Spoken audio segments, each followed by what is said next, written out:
Hi everyone, welcome back to the Mystic Mind channel where we cover topics outside of the psychology curriculum. Today we will be looking at motivation versus discipline and which one is actually more effective at helping you getting everything that you need to do done. First, let's cover what these two terms actually mean. Motivation is the enthusiasm or the need or reason to complete a certain task, whereas a discipline is to carefully control the way that you work, live, or behave. Research essentially shows that motivation alone isn't enough to get all of your tasks done. While social media platforms of today highlight and showcase motivation as an essential part of your day to day behavior and patterns, it's also important to note that what's really going to set you up for success is disciplined systems rather than a fleeting moment of feeling extremely enthusiastic to start a task. Discipline is what's going to actually let you finish what it is that you need to do, whereas motivation should only really be considered as more of a starting point rather than an end to all means. First, let's take a look at Claver et al.'s theory, which is the idea that a supportive, task oriented environment is going to help you achieve all your goals. As humans, we have psychological needs. For example, someone might have a desire to excel at sports. This is going to lead to autonomous motivation. So, for example, the individual who wants to succeed at sports might start researching into different teams and might try to find a coach to help them improve their ability.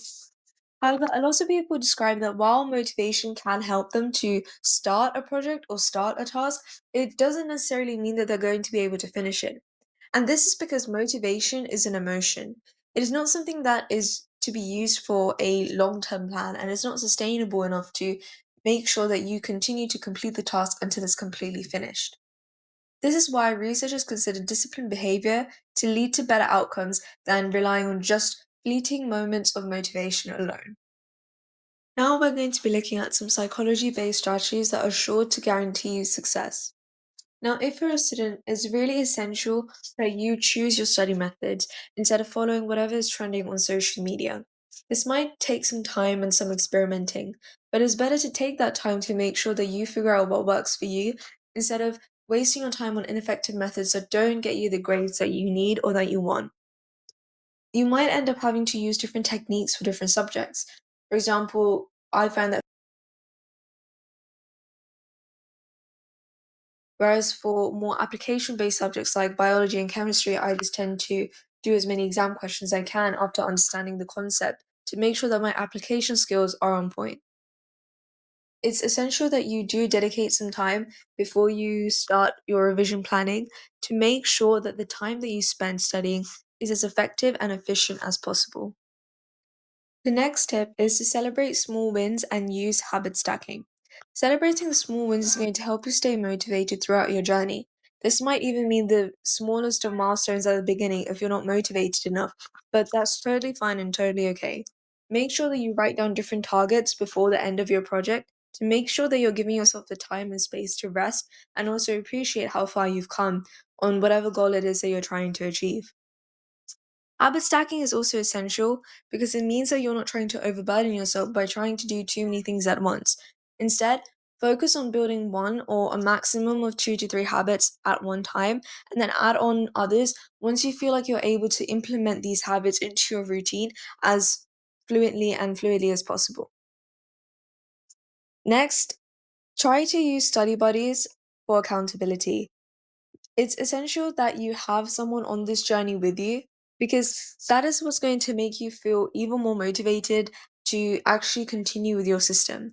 And having other people that are in the same boat as you and struggling alongside you is going to help you feel better and help you feel more determined to finish the task or finish the project that you're working on. This can also apply to work, taking breaks to socialize with others and talk to others about challenges that you might be facing in the workplace and looking for advice is a great way to make sure that you're using your time as effectively and as efficiently as possible. Next, let's look at some actual habit forming strategies. The first one is dopamine anchoring. Pairing 12 tasks with small rewards to build habits is an essential way to make sure that you're actually achieving all your goals. This can involve, for example, if you're not feeling motivated to do the laundry, try saying that you give yourself a sweet or some sort of treat after you do it. And this same technique can be applied to any habit or any goal that you want to form. And also make sure that the reward is proportional to whatever project or whatever the task was.